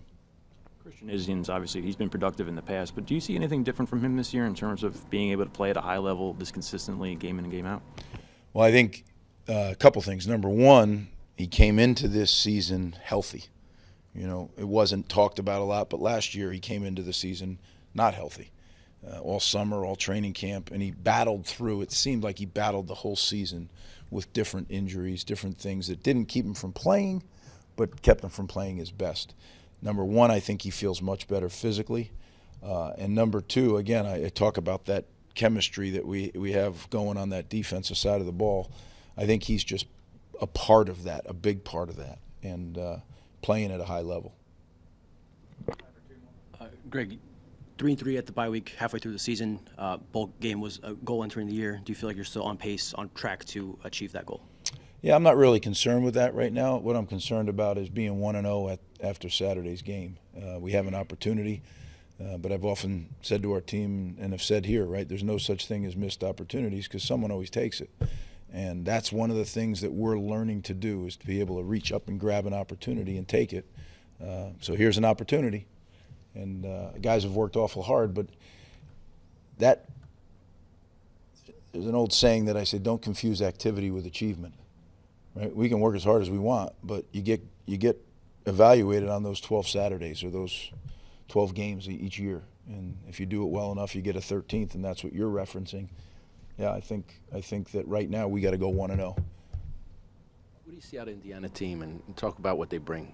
Say that again. The Indiana team. What do you see in them, and just talk a little bit about your opponent. Yeah, it's a good question, since we have a game this week against Indiana, right? And we haven't talked about them at all. Couple things. Number one, offensively, they're the fastest tempo team in the country. They run more plays than any other team in the country. So we are going to have to get back, get aligned, get the call, and get our cleats in the ground, because otherwise they catch you off balance, and they've done that to several people. Oftentimes the film isn't ready to go, they go so fast. Literally, they want to snap it with 32 seconds on the clock. So to be able to run more plays than any team in America, that says something. I think they can throw the ball around pretty good, and then they get you on some run things that you're not, maybe your feet aren't quite set, and they catch you, and they've clipped off some good ones. Defensively, Coach Allen is a tremendous defensive coach. I followed him when he was an assistant and a defensive coordinator. They play really, really hard. I've read where they're concerned about their tackling, but I look at them, they're a very physical team. And I know when it's your team, you look at the issues differently. I think they're going to get, it sounds like they're going to get, they have two guys that were, all Big Ten level performers. It sounds like they're getting one of them back in the secondary. It sounds like the linebacker will not be able to play, just by my reading into it. They're a good defensive team. They play a lot of people. They rotate up front. They do some things that are unique in the coverage structure that they run. And it's all sound. It's just not stuff you see every week. So really not the best when you change offensive coordinators, to add another variable in a different coverage structure. But, you don't get to pick your circumstances. You just have to be able to adapt to them. So that's what we'll do. On special teams, I think they're good. They get after it. They play really hard on special teams. And they know what they want to do on special teams. Sometimes you throw the tape on and you just can't really figure out what a team's doing. So that usually means they don't know they don't really know what they want to be. When you throw their special teams on, it is clear what they want to do, how they want to do it. They're very committed to their principles in special teams, and they play good players on special teams. So that'll be a challenge. It'll be two teams, I think, that are going to play really, really hard. And, for our guys, we've had some great environments. Unfortunately, we haven't been able to give our fans a win, but now it's homecoming, so it'll be another great environment with a lot of alums coming back. So it's a great opportunity. Again, someone's going to grab it, and we're hoping it's us. Just going back to the defense, is there anything stood out about the way that Joe Harcimiak communicates his game plan, teaches it? Good news for Rutgers. Greg Schiano saying that all three quarterbacks will be available for the homecoming game against Indiana on Saturday. Gavin Wimsatt finally recovering from injury. Of course, we've seen a lot of Evan Simon, Noah Vedral back as well. So all three QBs on the table. Rutgers, Indiana, Saturday, noon kickoff from Piscataway. And you can see it right here on Big Ten Network. And speaking of College Park, not only will our tailgate crew be there, I'll be there alongside Brandon Gaudin and Jake Butt, and lo and behold, Northwestern will be there as well. The Cats on the big-time struggle bus after that win in Ireland. They are winless on American soil this year. A 5-game losing streak, really needed the off week, had a bye, try to get everybody healthy and back on the same page for this weekend's 3:30 Eastern kick against Maryland on the road again, right here on Big Ten Network. Ahead of that game, we head to Evanston. Here's the head cat, Pat Fitzgerald.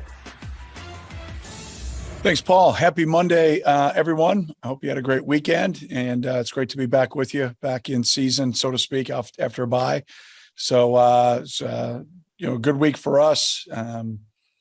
Started the week early on the road recruiting, and it was great to get out, and it was a lot of traveling, but a lot of fun. And we came back, and our two coordinators had developmental squad practices early in the week with our guys that kind of aren't in the rotation right now. We came back and got after it Thursday, Friday pretty hard, and then gave everybody the weekend off and back at it this morning. So great to be back into a game week. Here we go with a couple game stretch on the road, starting in College Park, obviously where I had the privilege to work early my first year as a coach. So it'll be great to get back out there, and then obviously worked on the staff there with Mike Loxley. So known Lox for a number of years. He's doing a great job running their program. They're off to a terrific start.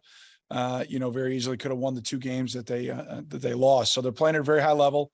Lost their quarterback, but then Edwards jumped in, and man, that was impressive to watch the way he played down the stretch. That was a tough, hard-fought win on the road in Bloomington on Saturday, and to watch the way that he stepped up was really impressive. They had a huge turnover late that they created as Indiana was driving So very talented team. And, we've obviously got to play a lot cleaner, taking care of the ball. Like I've said, I mean, that's been our biggest issue by far, is our turnover ratio. And in particular, our inability to take care of the ball as an offense is really put us in some tough situations, momentum wise, tough situations as far as scoring points, and then, put our defense in some tough spots too. So a lot of things we've worked on this week, and hopefully we'll take it with us to College Park. So with that, hopefully I'll answer any of your questions. Again, appreciate you all being here with me. Reminder, if you have a question, please message Athletic Communications in the chat. First question for John Vogt. Yeah, good morning, Coach. Just want to ask more about the bye week here, how your team's feeling, refreshed, get a few days to heal up and get back into it. Yeah, John, I mean, I think from a standpoint of, where the bye fell kind of gave us a chance, I think, for our players to kind of unplug a little bit. I told them I wanted them to get out of the building for a little while, like Monday, Tuesday. We had a lift for them, and we did some active recovery stuff and treatment stuff, but kind of wanted them to kind of recharge a little bit, and then we had 2 really good practices end of last week. Not surprising. I mean, this group has been working really, really hard, and I'm really proud of them for that. I just got to get them to trust themselves and play that way on Saturdays.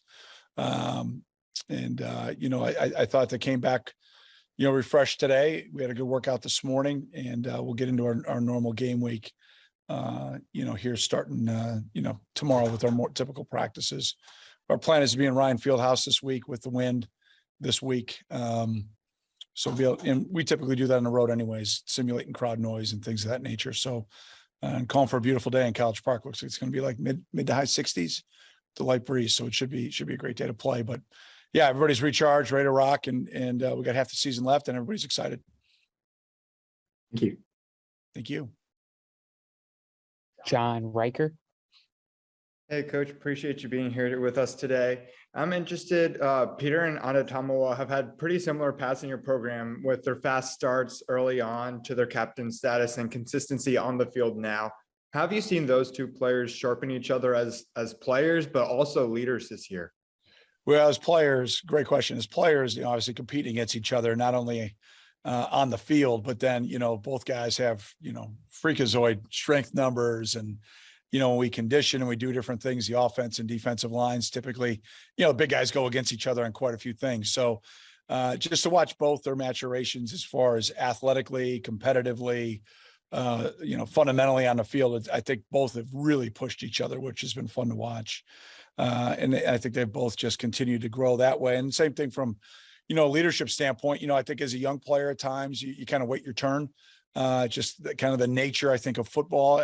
We don't want it that way, but, that's why on our leadership council, we've got younger players that we're trying to foster an environment where guys will feel comfortable being in that role. And they usually are in a smaller setting, maybe sometimes in front of the team they're not. But, really this last offseason, you saw a big jump from both Tommy and from Peter, to a standpoint where I think they're very comfortable, not only with who they are and what they bring to our program, but also, the willingness to hold others accountable and then bring people, more importantly, along with them, has been great growth and a lot of fun to watch, and something that we're all very proud of, both those guys. Here, the way they are, the way they carry themselves, type of teammates that they are, and obviously been 2 very good players for us. And when they line up against each other in the practice settings, is it a pretty even matchup? Does one ever have the edge? Yeah, I mean, I think like anything in practice, there's ebb and flow. I mean, there's no doubt that those guys enjoy competing against each other, and they'll let each other know who won at times, especially in training camp and spring practice. But in season, it's a little bit different when you're kind of getting ready game plan wise. But from that standpoint, yeah, they're great teammates, but they love to compete against each other. Thanks, Coach. You bet, absolutely. Lawrence Price. Hey, Coach. Lawrence Price, Daily Northwestern. Could you talk about Brendan Sullivan over this bye week, just the progress that he made? And, of course, seeing him against Wisconsin, should it be expected to see a similar flow between him and Ryan Holinsky coming up against Maryland? Yeah, I thought he had a really good week of practice last week. He's practiced well all year. I mean, it's not 50-50 as far as the reps, the 1 and the 2. It's probably 65-35, 70-30, I mean, so he's been getting quite a few game plan reps, maybe certain things that he gets actually more reps at, than Ryan. So, he's practiced pretty dang well. I mean, and again, this competition wasn't like it was really, divided with a cavern as we came out of training camp. We thought both guys had good camps, both guys had good off seasons, and I thought when he came in, I thought he was gritty. I thought he was gutsy. I thought that he did some things really well, and I also think it looked at times like it was his first time being out there. So, kind of all wrapped up. But Jake does a great job with those guys. I think there's great rapport and camaraderie in the room, and however we decide to deploy our quarterbacks, both guys I think will be, each other's biggest fans. I mean, Sully has been for X amount of weeks. And, I know, Ryan, as he's recovering, was the same way last week for Sully. So, that's what I expect. Bradley Locker. Hey, Coach, great to be with you again. You mentioned how you guys are entering the second half of your season. What expectations, if any, do you have for the second half, and what are you hoping to see out of your team in these last 6 games? Yeah, Brad, I expect to go 1-0 each week. I think that's kind of where we're always at, and that doesn't change or deviate whether or not you're, where we're at right now, or you're 5-1, 6-0, 4-2. It doesn't change. You've got to consistently prepare. You've got to then that gives you a chance, and then you got to take that with you and trust yourself and go play on Saturdays. In ways that winners do, and that's. Like I said, that's the area that I need to continue to drive this team. We've got to just trust ourselves and execute on Saturdays the way we are during the week, and take care of the football. We got to take care of the ball. And I've coached a lot of really successful teams around here, and it's not rocket science. You can go back and look at a lot of the reasons why. And the number one kind of correlation is our ability to win the turnover battle. And we're not where we need to be right now. I mean, it's that simple. And so, it's something we work every day. It's something that we preach, and we've just got to get it done on Saturdays. So that's something that's a huge point of emphasis on both sides, taking care of it and taking it away. But again, it's nothing new. But it's obviously something that we're not being very successful at right now, and we need to get that fixed in a hurry. Louis Vicaire. Happy Monday, Coach. You already mentioned it, but Talia Tagovailoa got hurt on Saturday. Obviously, a very dynamic player for them. How does that impact your preparation this week? Well, as you watched as Billy went in, and like I said earlier, I thought he did a phenomenal job. I thought he played very poised, very confident. There were some, nuances of their game plan that it maybe looked like they felt like, fit him pretty well. There was quite a bit of quarterback run. I think a little bit of that is obviously his skill set, their scheme, and then also a little bit of what Indiana was doing schematically on defense. So they did a great job. Daniels does a phenomenal job. He's a great offensive coordinator, known him for a long time. And so they'll play to his strengths. Danny's been around the block a time or two. So he's done a really good job at every place he's been. And, so what do I expect? I expect if he's healthy, he'll play. If not, Edwards will play, and they'll deploy, what they think fits their scheme best, because they've got weapons all over the place. I mean, they got I don't know how many guys with 20+ receptions, both tight ends. They're playing multiple running backs. I mean, they've got a very, very talented offense, and defensively, I've been so impressed with their physicality. They're playing a lot of guys, kind of similar to Penn State a few weeks ago, just the amount of players that they're playing. And then to see the way they had a bunch of adversity strike in Bloomington. And man, it was really impressive to watch the way the entire team responded. It was, Locks is doing a great job. That was impressive to watch the way that team responded in Bloomington. Reminder to message Athletic Communications if you have a question and you want to get in the queue. Next question for John Vogt. Yeah, hi again, Coach. Wanted to ask about Evan Hull. He's got the most receiving yards by a Big Ten running back through the first 6 games for a Big Ten player this century. Just how important is he to the offense right now, and how is he clicking? Yeah, well, I think for everybody, it's probably a good week to recharge. We've leaned heavily on him. He's a complete back. You see him running the ball. Obviously, we try to put him in advantageous matchup situations. Sometimes we've got him the ball, sometimes we haven't. We've had him, I think, in some really good spots where he hasn't gotten the ball, and we got to just continue to stress that. And then he's made some huge plays for us, and for us to kind of get ourselves kind of back rolling on the right direction, win column wise. He's going to be a big part of it offensively. Bradley Locker. Coach, this weekend was pretty historic in terms of around the country, lots of ranked matchups, teams going down, some pretty wild environments. Just wondering if you got to see any of those games, and if so, what you thought, and if you had any takeaways about kind of the state of college football. Yeah, Brett. Yeah, I did. It was great. Yeah, Saturday I got to be a dad, so I got to watch a high school football game at 9. It was absolutely beautiful weather out. That's why my voice is like this. It was little chillier than you wanted on Saturday at 9 a.m. But I got a chance to watch my son Ryan, and then my oldest son Jack played at 1:30, so I had a chance to watch that. So didn't get a chance to watch the early games, but got home in time for the field goal heard around the world. That thing that kind of looked like my golf shot that went over the upright there in Nashville. All of a sudden, Mr. Cat looked up when he heard golf shot and me. So yeah, no, it was fun to watch. I get a chance to watch a little bit of the end of the Utah game. And that was, what do I think? I think it's awesome. I think college football in between the white lines has never been a more competitive game.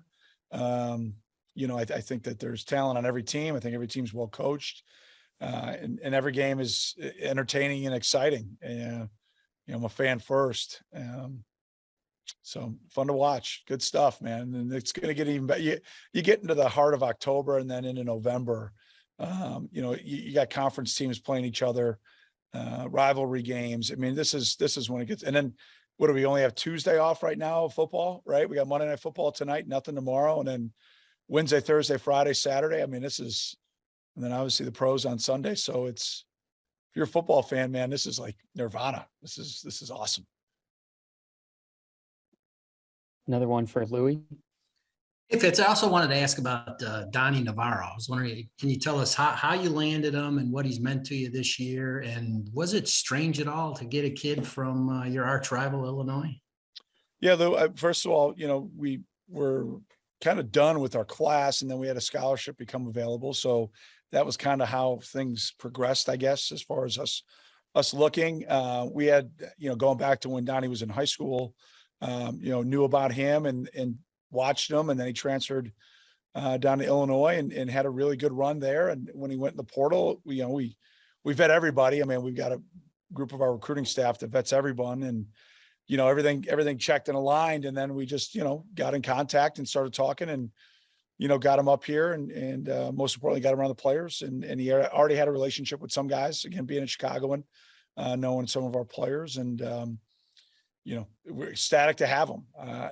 It's a little bit different, when you probably first started covering the team, and when I first started coaching, to hear that a guy would transfer from school A to school B within the conference was pretty much unheard of. Almost, I think it was a Big Ten policy that you couldn't do that. And to where we're at today, this is the new normal, I guess you'd call it. So we're just looking for the right fit, whatever that means, right? I mean, starts academically. Do we think the young man can come here to compete to start? And then does he fit the culture of our locker room for the type of young man that we want in our community, in the athletic department here on the Northwestern campus and the greater Evanston community? So, looking for that. I mean, Donnie checks the boxes with A+ for all those areas. And he's done a really good job for us in the kick game. And also same thing, obviously at receiver, making some big plays. And we're going to lean heavily on him here the last half. Thank you. Yeah, thank you. So the question is, who will be throwing the football to Navarro? Well, Pat Fitzgerald saying that Brendan Sullivan and Ryan Helinski should both be available this week. Remember, Helinski got banged up against Wisconsin. Sullivan came in, said they've been taking a lot of snaps with both the 1s and 2s. Have to see how it all works out this weekend against Maryland. Speaking of that game against Maryland, it is the second game of our Saturday doubleheader. It begins with Indiana Rutgers at noon Eastern, Northwestern and Maryland kicking off at 3:30 Eastern.